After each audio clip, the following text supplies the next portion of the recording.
உயிரை எடுக்கிற யமனுக்கும் காளியம்மனுக்கும் சண்டை நடந்தா எப்படி இருக்கும்? என்ன கதை இது? வாங்க பாப்போம். கவின் தான் குடும்பத்தோட சந்தோஷமா இருக்கான். கவின் ஒரு கட்டுமான வேலை பாக்குறவன். கவினோட ஒய்ஃப் வாசுகி டெய்லரிங் கம்பெனில வேலை பாக்குறா. இப்படி ரெண்டு பேரும் கஷ்டப்பட்டு உழைச்ச காசை சீட்டு கம்பெனில போய் கட்டுறாங்க. கொஞ்சம் கொஞ்சமா காசு சேர்த்து கஷ்டப்பட்டு கொஞ்சம் வருஷம் கழிச்சு ஒரு வீடு கட்டுறாங்க. அந்த குட்டி வீட்ல அவங்களோட வாழ்க்கைய சந்தோஷமா வாழ்றாங்க. இந்த பக்கம் சுந்தர் கவர்மெண்ட் ஆபீஸ்ல வேலை பாக்குறவன் ஆபீஸ் கிளம்பிக்கிட்டு இருக்கான். அவனை பார்க்க ஒரு பெரிய அரசியல்வாதி வராரு. எனக்கு ஒரு பெரிய நிலம் வேணும், ஏற்பாடு பண்ணி கொடு. இந்த பணம் உனக்கு தான், ஏற்பாடு பண்ணு. இத அவனோட மனைவி பார்க்கவும் செய்றா. அவனுக்கு கொஞ்சம் சந்தோஷம். சுந்தர் அந்த அரசியல்வாதிக்காக ஒரு நிலத்தை ஏற்பாடு பண்ணணும்னு ஊரை சுத்தி வர்றான். அப்போ அவன் கண்ணுக்கு ஒரு இடம் அழகா தெரியுது. சுத்தி மலை, பக்கத்துல அக்ரிகல்ச்சர் லேண்டு. இந்த நிலம் தான் அந்த அரசியல்வாதிக்கு ஏத்த நிலம்னு நினைக்கிறான். ஆனா அந்த இடத்துலதான் வாசுகி இல்லம் இருக்கு. அதையும் பாக்குறான், யோசிக்கிறான். அடுத்த நாள் கவினும் அவன் மனைவி வாசுகியும் குழந்தைய கூட்டிட்டு 7 நாள் திருப்பதிக்கு ட்ரிப்புக்காக பஸ்ல போறாங்க. இது அவனுக்கு யார் மூலமாவோ தெரிய வருது. உடனே அந்த இடத்துல ஒரு வேலை வைக்கிறான், வீடு இடிக்கிறான். கவினும் அவன் குடும்பமும் ஒரு வாரம் கழிச்சு வர்றப்போ அந்த இடம் எப்படி இருந்துச்சுன்னா, இது எங்களோட இடம், என்ன செய்யறீங்கன்னு கவின் சண்டை போடுறான்.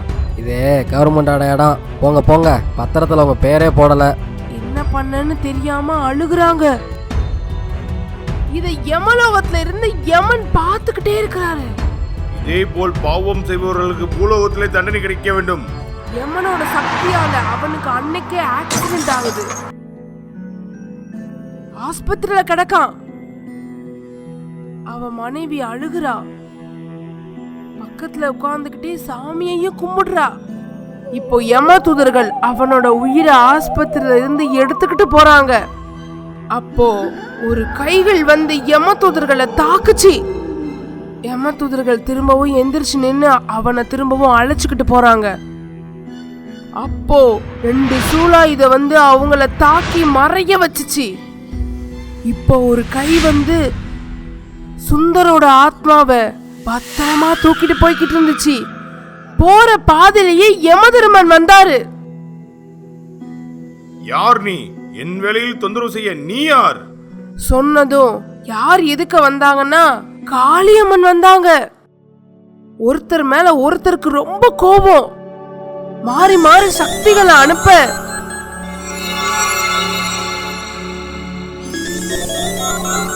2 சக்திகளும் செயலிழந்துச்சு.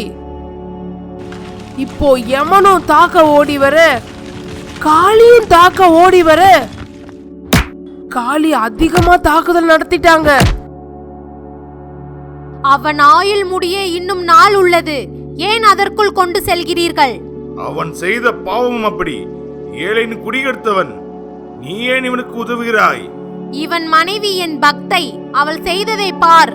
ஒரு காட்சியை காட்டுறாங்க. வீடு இடிச்ச வருத்தத்துல கவினோட ஒய்ஃப் வாசுகி கோவில்ல உட்கார்ந்து அழுதுகிட்டு இருக்கா. அங்க சுந்தரோட ஒய்ஃப் வரா. சுந்தரோட ஒய்ஃபும் கவினோட ஒய்ஃபும் சின்ன வயசுல இருந்து ரொம்ப தோழிகள். கவினோட ஒய்ஃப் வாசுகி இவகிட்ட என்ன நடந்துச்சுன்னு எல்லாத்தையும் சொல்றா.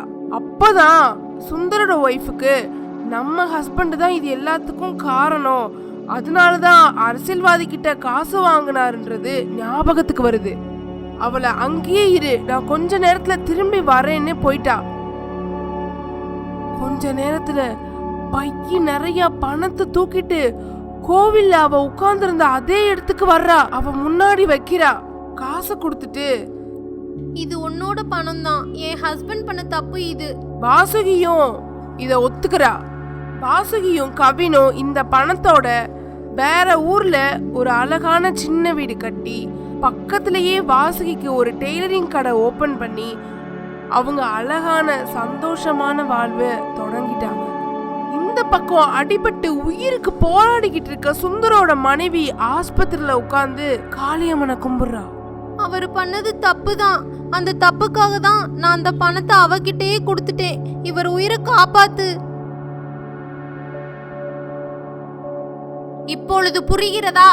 என் பக்தையின் செயலுக்காக இவனை விட்டுவிடு. சரி, நீ சென்று வா. இப்போ காளியம்மன் ஆஸ்பத்திரியில சுந்தரோட உடலுக்கு உயிரை கொடுத்தாங்க. அவனும் எந்திரிச்சு உட்கார்ந்தான். நீங்கள் செய்யும் பாவ புண்ணியத்திற்கு ஏற்ப நான் கண்டிப்பாக தண்டனை கொடுப்பேன். நீங்கள் என்ன பாவம் செய்தாலும் அது உங்களையே வந்து சேரும். அதனால் யாருக்கும் கெடுதல் பண்ணாமல் வாழுங்கள்.